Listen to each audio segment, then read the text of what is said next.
Aphrodite, the Greek goddess of love, beauty, desire, and fertility, has a prominent role in many stories from mythology. This video will cover several myths involving the alluring goddess.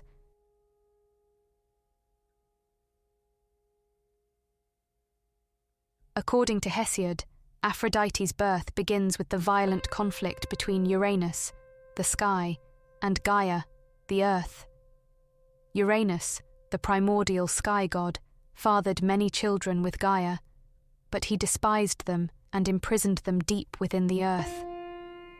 This caused great pain to Gaia, who plotted with her youngest son, Cronus, to overthrow Uranus.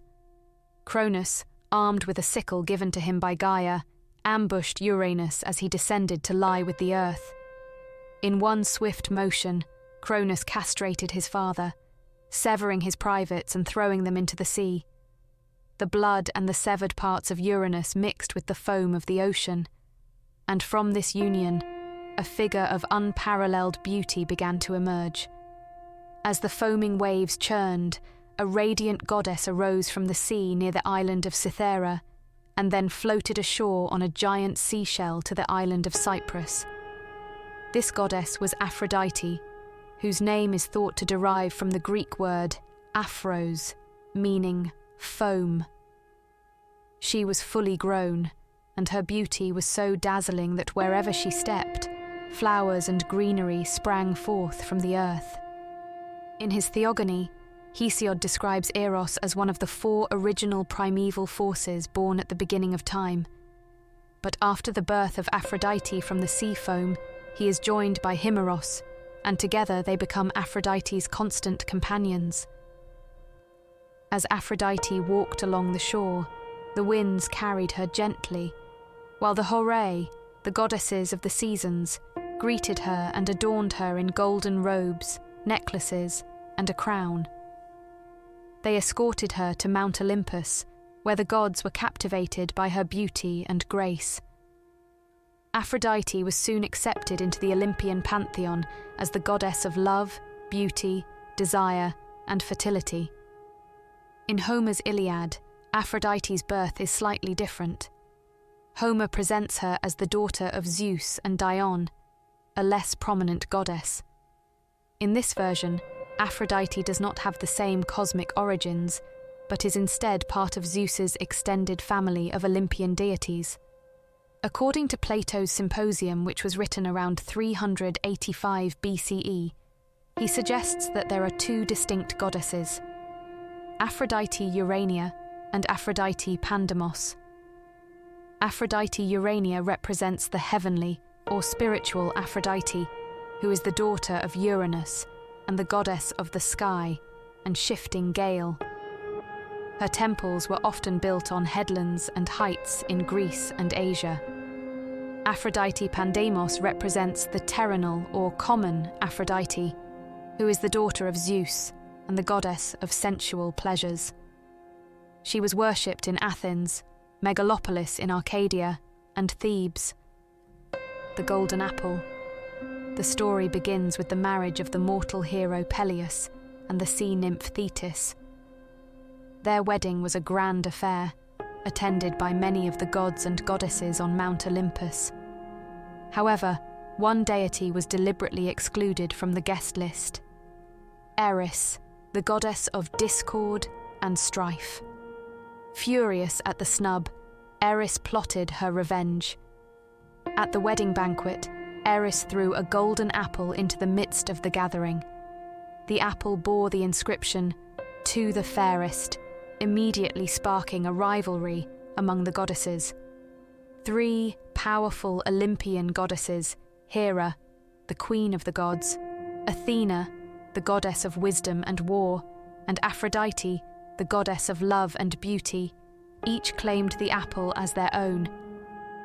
Unable to settle the matter among themselves, they turned to Zeus, the king of the gods, to decide who should be awarded the apple.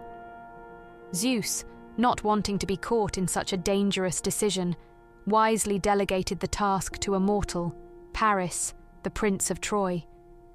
Paris was living as a shepherd on Mount Ida, unaware of his royal lineage. as he had been sent away by his father, King Priam of Troy, due to a prophecy that he would bring ruin to the city.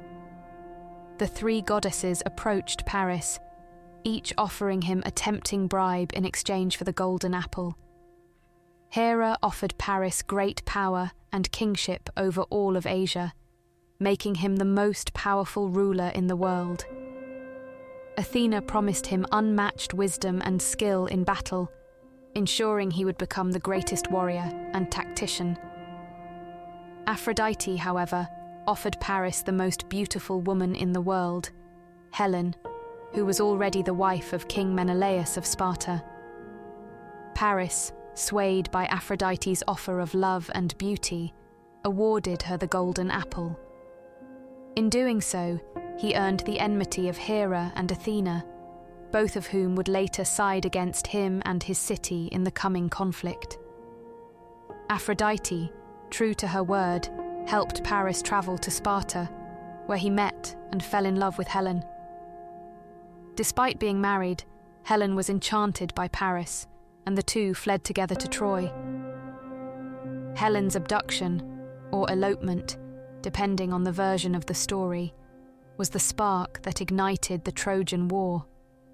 Menelaus, furious at losing his wife, called upon the other Greek kings and heroes to fulfill their oaths of alliance, made years earlier when Helen had first chosen him as her husband.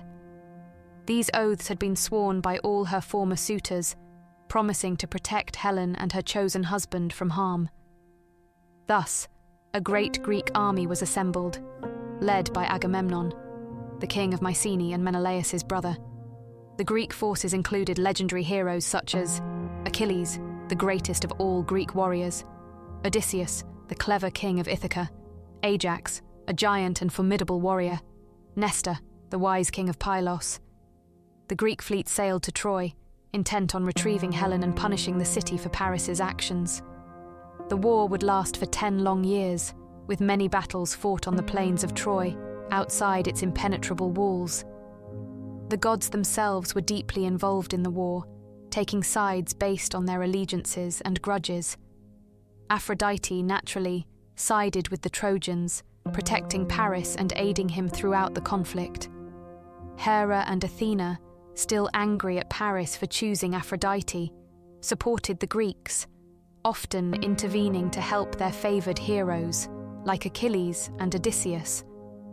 Apollo and Artemis also supported the Trojans, while Poseidon and Hephaestus sided with the Greeks. The gods frequently influenced the course of the war, from protecting certain warriors to stirring up strife and confusion in battle. The central events of the Trojan War are told in Homer's Iliad, which covers only a short period in the final year of the war. One of the main plots revolves around the quarrel between Achilles and Agamemnon, and Achilles' temporary withdrawal from battle. During his absence, the Greeks suffer heavy losses, and Patroclus, Achilles' close friend, is killed by the Trojan prince Hector. Achilles, enraged and seeking revenge, returns to battle and kills Hector, the greatest of the Trojan warriors. The war continued after the events of the Iliad, and ultimately, the city of Troy fell not through direct combat, but through cunning. The Greeks, with Odysseus's brilliant plan, constructed the Trojan horse, a giant wooden structure hollowed out to hide Greek soldiers. Pretending to abandon the siege, the Greeks left the horse outside Troy's gates as a supposed offering to the gods. Despite warnings from Cassandra, the Trojan princess, gifted with prophecy, but cursed never to be believed, and Laocoon, a priest who was killed by sea serpents for trying to destroy the horse, the Trojans brought the horse into their city. That night, Greek soldiers emerged from the horse, opened the gates, and allowed the rest of the Greek army, which had secretly returned, to enter Troy. The city was sacked and destroyed, and many of its inhabitants, including King Priam, were killed. Paris also perished during the war. Philoctetes, renowned as a master archer, was given the opportunity to strike him. Using one of Heracles' poisoned arrows, Philoctetes shot Paris with a lethal blow, mortally wounding him. Menelaus forgave Helen, and they returned with the surviving Greek heroes back home, though many, like Odysseus, faced a difficult journey. The fall of Troy marked the end of the Trojan War, but its consequences echoed through Greek mythology for years. Heroes like Aeneas, a Trojan prince and son of Aphrodite and cousin of Paris and Hector, according to Virgil's Aeneid, survived the fall of the city and eventually made his way to Italy, where his descendants would found the city of Rome. The judgment of Paris and the Trojan War represent the complex interplay of divine intervention, fate, and desire. Where Aphrodite epithet Philomedes is hard at work, underscores the unintended consequences of desire and allure. The moral of the story may be that one should listen to their head instead of their heart. Anchises was the son of Capys and Themiste and the father of Aeneas. He is best known as the mortal lover of the goddess Aphrodite, who approached him disguised as a Phrygian princess. Entranced by her beauty, Anchises was seduced, and they spent 2 weeks together. From their union, Aphrodite conceived Aeneas. After the birth, she revealed her divine identity to Anchises and warned him never to speak of their affair. However, Anchises ignored her caution. As punishment, Zeus struck him with a thunderbolt, leaving him either severely burned or crippled. Anchises later married Areopis, with whom he had at least one daughter, Hippodamia. When Troy fell during the Trojan War, Anchises, unable to walk due to Zeus's wrath, was carried to safety by his son Aeneas. It is believed that it was Aphrodite who guided them to safety, marking a significant moment in the hero's journey. The story of Aphrodite and Adonis. Adonis's origins are steeped in a complex and unusual myth.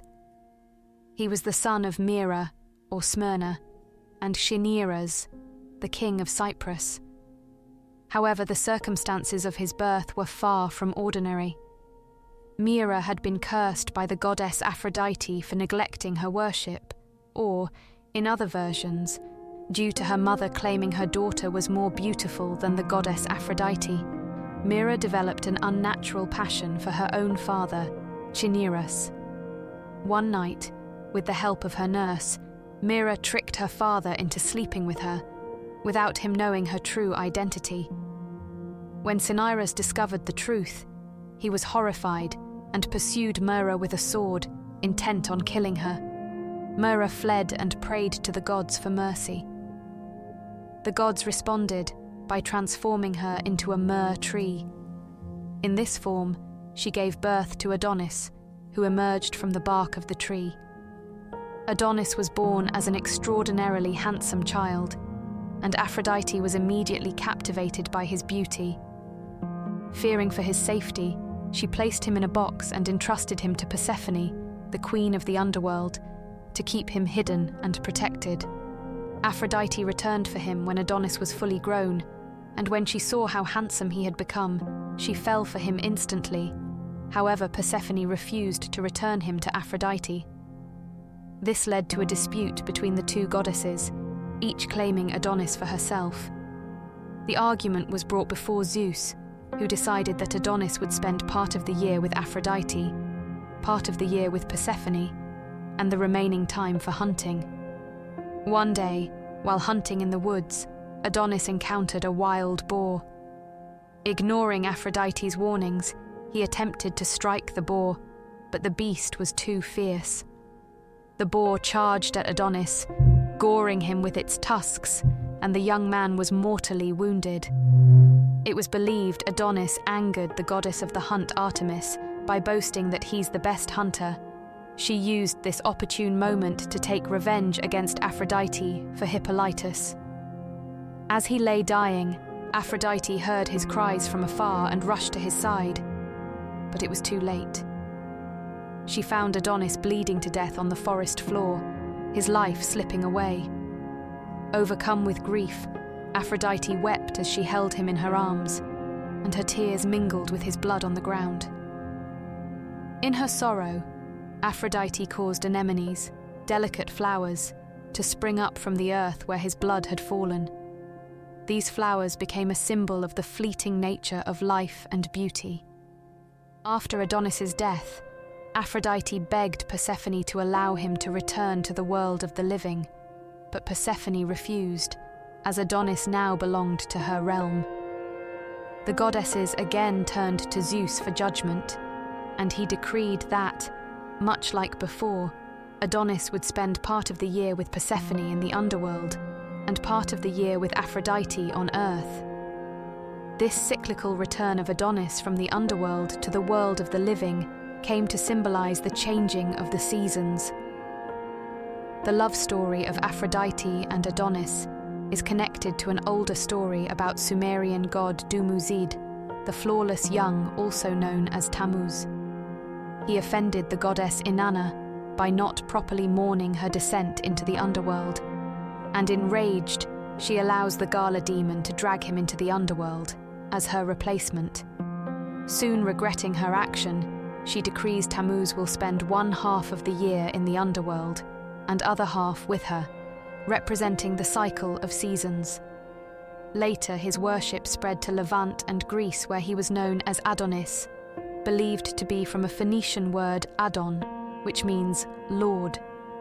Adonis' story inspired numerous works of art, poetry, and ritual. The Adonia, a festival celebrated in honor of Adonis, was held annually by women who mourned his death and celebrated his return. The earliest known Greek reference to Adonis comes from a fragment of a poem by the poet Sappho of Lesbos, in which a chorus of young girls asks Aphrodite what they can do to mourn Adonis's death. Aphrodite, the goddess of love, beauty, and desire, was so stunning that many gods desired her as a wife. However, Hera and Zeus feared that competition for Aphrodite's hand would lead to conflict among the Olympian gods. To avoid this, they decided to marry her off to someone who was considered less of a threat: HEPHAESTUS, the god of blacksmiths, fire, and metalworking. However, the marriage was not a happy one due to her unreciprocated feelings towards her husband and her affair with Ares. The union ultimately resulted in divorce. Please watch my video on HEPHAESTUS, link in description. After the divorce, Aphrodite did not remarry. However, she did have a number of affairs with both mortals and gods. Her lovers included Ares, Dionysus, Hermes, Anchises, Adonis and Poseidon, and possibly Zeus, the king of the gods. The following are Aphrodite's children and their prospective fathers. Aphrodite's affair with Ares produced several children, each of whom embodied different aspects of their parents. Eros, the personification of love and sexual desire. Anteros, the personification of mutual love and love, returned. Phobos, the personification of fear and panic in the midst of the battle. Deimos, the personification of dread and terror before the battle. Harmonia, the goddess of harmony, who later married Cadmus, the founder of Thebes. Aphrodite's other children were the Erotes, are a group of beings which included Eros, personification of love. He was considered to be a primordial god who joined Aphrodite and his twin brother, Himeros, during their birth. Himeros was the personification of unbridled desire. The Erotes also included Anteros, love returned, and Pothos, yearning and wistful desire, Hedilogos, sweet talk and flattery, and Hymenaios, god of the wedding ceremony. Priapus. His father was Dionysus. Priapus is a fertility god associated with gardens, livestock, and male generative power. He is often depicted as having an exaggerated phallus, symbolizing fertility and abundance. Hermaphroditus. Their father was Hermes. Hermaphroditus was a beautiful youth who merged with the nymph Salmaches. According to Ovid's myth, she fell in love with Hermaphroditus, the son of Hermes and Aphrodite. When he bathed in her spring, she embraced him and prayed to the gods to be united with him forever. The gods heard her prayer and merged their bodies together. This myth explains the origin of the term hermaphrodite and reflects themes of duality and unity in love. His father was Anchises, a prince of Troy and second cousin to Paris and Hector. Aeneas is a Trojan hero and the protagonist of Virgil's Aeneid. Aphrodite seduced Anchises, a mortal prince, and bore Aeneas. He survived the fall of Troy and became a legendary ancestor of the Romans, symbolizing divine lineage and resilience. Ancient Greek writers considered Rhodes to be the daughter of Poseidon and Aphrodite, or alternatively, she was the fatherless daughter of Aphrodite. She became the namesake and protector of the island of Rhodes. She was so beautiful that Helios, the sun god, fell in love with her, and she became his wife. Beroe was the daughter of Adonis and Aphrodite. Beroe is a nymph or minor goddess who personified the city of Berytus, modern Beirut. She is sometimes described as extraordinarily beautiful, reflecting her mother's legacy. Eryx was either the child of the god Poseidon or Brutes, the Argonaut of the Elymian people of Sicily. Aphrodite spent several nights with him in Lilybaeum in order to make Adonis jealous. Eryx was a legendary fighter, known for his exceptional abilities. However, he died in a wrestling match with Heracles. The story of Pygmalion and Galatea is a complex tale from Ovid's famous work, Metamorphoses. Pygmalion was a king and grandfather of Adonis. He was also a gifted sculptor who lived on the island of Cyprus. He was renowned for his artistry, creating incredibly lifelike statues that seemed almost to breathe. However, no woman was able to meet Pygmalion's expectations, and after witnessing ritual prostitution, he was apparently put off from women altogether, which set him on his mission to create his ideal woman from marble. After much work, Pygmalion completed his masterpiece, a stunning statue of a woman more beautiful than any mortal could imagine.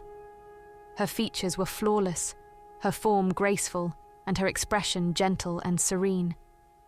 Pygmalion was so taken by the statue's beauty that he named her Galatea. As he gazed upon her, he began to fall deeply in love with the statue. Though it was made of cold marble, Pygmalion treated Galatea as if she were alive, bringing her gifts of flowers, jewels, and fine fabrics. He caressed her, spoke to her, and even kissed her lips, all the while knowing that she was an inanimate object. Yet, he longed for her to be real, to be able to return his affection. As time passed, Pygmalion's yearning for Galatea grew stronger, but he knew there was nothing he could do to bring her to life. In his desperation, he turned to Aphrodite, the goddess of love, for help. During the festival in her honor, Pygmalion went to her temple, made offerings, and prayed earnestly. He asked Aphrodite to give him a wife as beautiful as his beloved statue. Aphrodite, moved by his devotion and sincerity, was aware of Pygmalion's love for Galatea. She decided to grant his wish, seeing that his love for the statue was pure and genuine. As a sign that she had heard his prayer, the flames on the altar of her temple flickered brightly. Pygmalion returned home with a sense of hope and anticipation. As he approached the statue, he placed his hands on Galatea's marble surface. To his amazement, he felt the cold stone begin to soften beneath his touch. The hard, lifeless marble was warming, becoming supple like real flesh. Slowly, the statue came to life. Galatea opened her eyes and smiled at Pygmalion. She was no longer a statue, but a living, breathing woman, perfectly real and alive. Overjoyed, Pygmalion embraced her, realizing that Aphrodite had answered his prayer and brought his creation to life. Pygmalion and Galatea were deeply in love and soon married. Aphrodite, pleased with the outcome, blessed their union. Their life together was said to be filled with happiness, and they lived in gratitude to the goddess for making their impossible love a reality. Aphrodite was worshipped in numerous cities, with some of her most important cult centers located in Cyprus, Cythera, Corinth, Athens, and Sparta. The island of Cyprus, in particular, was a key center for her worship, as it was considered her birthplace, according to the myth, where she emerged from the sea foam near the island's shores. The city of Paphos in Cyprus housed one of the oldest and most revered temples dedicated to Aphrodite, where rituals were performed in her honor for centuries. Similarly, Cythera, another island associated with Aphrodite's mythological birth, hosted important festivals and rites, and is often linked to her epithet, Cythereia. These island sanctuaries were especially significant because they emphasized her origins as a sea-born deity of love. In Corinth, Aphrodite was venerated in a famous temple on the Acrocorinth, a high hill overlooking the city. This temple is often associated with the practice of sacred prostitution, though historical evidence is debated. According to some ancient sources, women would dedicate themselves to the service of Aphrodite, engaging in sexual rites as a form of offering to the goddess, reflecting her association with fertility and sensuality. These women were not seen as ordinary prostitutes, but as servants of the goddess, participating in a religious act meant to honor Aphrodite. It's important to note, however, that historians debate the extent and nature of these practices, and much of the information about sacred prostitution comes from later Roman sources, which may have exaggerated or misunderstood earlier Greek customs. In Athens, Aphrodite was worshipped alongside Pytho, the goddess of persuasion, linking love with eloquence and influence. Aphrodite Pandemos, another of her epithets, was particularly worshipped here as the goddess of communal love, civic unity, and social harmony, highlighting her role in binding society together. Aphrodite's worship in Greece was heavily influenced by older Near Eastern goddesses of love, fertility, and war. Many scholars believe that Aphrodite's cult was initially based on the worship of Inanna, Sumerian, and Ishtar, Akkadian Babylonian, in Mesopotamia, and Astarte in the Phoenician culture. These goddesses, like Aphrodite, embodied both love and war, representing the dual nature of desire and conflict. This explains why some early depictions of Aphrodite included martial elements, such as her wearing armor or being associated with protection in battle. In fact, one of the epithets for Aphrodite in early Greece was Aphrodite Aurea, warlike Aphrodite, showing her connection to battle, similar to her Near Eastern counterparts. Over time, however, this warlike aspect became less emphasized as her role as the goddess of love and beauty came to the forefront. Aphrodite's representation in ancient Greek mythology evolved significantly over time, reflecting shifting cultural values and attitudes toward love, beauty, and femininity. Thank you for joining us on our journey through the ancient tales of mythology. Please like, comment, and subscribe. Until next time, may the stories of ancient myths continue to captivate and inspire.